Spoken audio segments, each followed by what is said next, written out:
I will brief about Central Instrumentation Facility CIF, which has been established at this university to provide analytical support to not only the faculty members and the students of Sharda University, but also to the students of nearby university and the industry fellows, those who do not have this kind of facility for analysis of various products.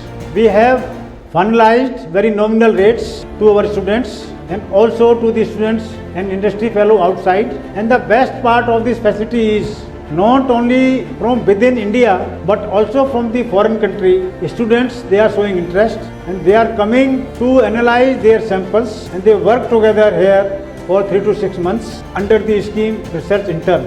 The amount which we receive from in-house analysis and also from the Research Intern fellows, to further strengthen the facilities, we purchase small equipment. We can analyze many more this thing and provide this facility to number of students and the industry fellows. Thank you.